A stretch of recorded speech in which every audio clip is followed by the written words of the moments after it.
This is how we turned me into a pumpkin crime boss. Jack-o'-lanterns come from a folklore tale about a drunken swindler called Stingy Jack, who gets cursed for his unscrupulous dealings and ends up roaming the earth being guided by nothing but a turnip. I'm paraphrasing. The concept was to create a modern day version of Stingy Jack. First thing we needed was footage, so I put on a suit and I did my makeup.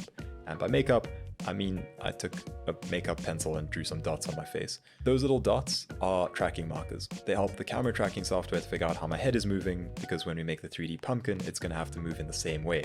Same thing with the dots on the green screen. The idea is that it uses the angles and distances between dots to figure out how things are moving. It's important that they are high contrast so that the software can recognize them. For this project, we used SynthEyes for the camera and object tracking. And side note, if, like me, you have luscious locks, maybe wear a bald cap. My hair made tracking harder than it needed to be because it kept getting in the way of tracking markers and things. Also, we had to keep track of light temperatures and intensities so that at a later point we could rebuild the scene in 3D.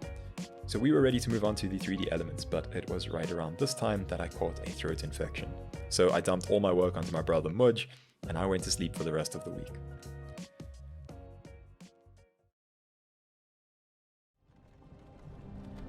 Hey, you're finally awake.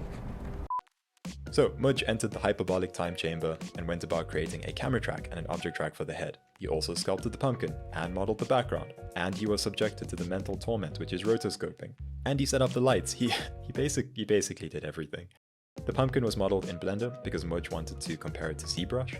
He then textured it in Substance Painter. The background was modeled in Houdini and the lighting and shading was built for Redshift.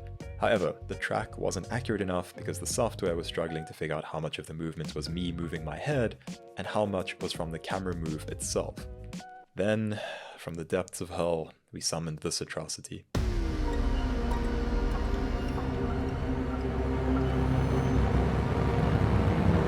Apparently, Mudge needed a model of my head to help with the object track, so we did a really budget 3D scan of my head. Basically, you just take a whole lot of pictures all around the object and let the software generate a mesh for you. Once the head matched, it could be replaced with a pumpkin, and we rendered that pumpkin out. For the footage itself, the background was keyed out, which wasn't a problem because of the green screen. The issue that we had was when we brought the pumpkin in. Because the pumpkin is technically hollow, it needed to wrap around my head. This caused some issues at the bottom where the back of the pumpkin could be seen, and the back of the pumpkin was really bright because of the light inside of it. So, with more rotoscoping to do, Mudge was sent to the Shadow Realm. Object track, check. 3D models, check. Primeval horror, check. Onto dynamic elements. With the pumpkin moving correctly, it could be used for collisions for a smoke simulation. The smoke is a simple sparse solver with velocity fields which push away from the inside of the head, forcing the smoke out of the eyes and mouth. Also, fire. So we had that light in the scene. I brought the sequence into Houdini and checked where the light went on and started the fire simulation from there. I keyframed the timescale so that it ignites faster initially and then plays at a more believable rate afterwards. Also, increasing the timescale makes the fire feel smaller, which is perfect, because scale is important. You don't want this kind of thing happening. It's back, dude. Is this the tiny explosion? It's the tiny Okay, let's watch that tiny explosion. This was fun! No!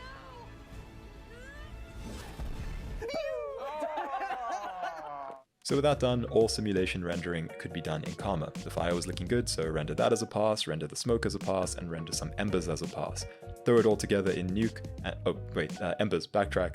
Embers are super simple. Create a pop network, use advect from volumes using the fire's velocity field, and then drive the color, scale, and brightness of the embers by their age. Okay, back to Nuke. Take the cleaned live action plate, throw the pumpkin on, put the background in, add the smoke, fire, and embers, then add all of the secondary stuff. Lens flare, glow, grunge, heat distortion, light bleed, you name it. There was also all of the color work, of which there was a lot. For example, the black levels needed to match, but because of the volumetrics in the background, the blackest part of the foreground needed to be darker than the blackest part of the background, and because the foreground was live action and the background was CG, it wasn't obvious what the difference in black levels should be, and again, Mudge figured that out while I was just playing with smoke and drinking cough syrup. Finally, I threw together some sound effects to make it all spooky and intense, and this is the final product.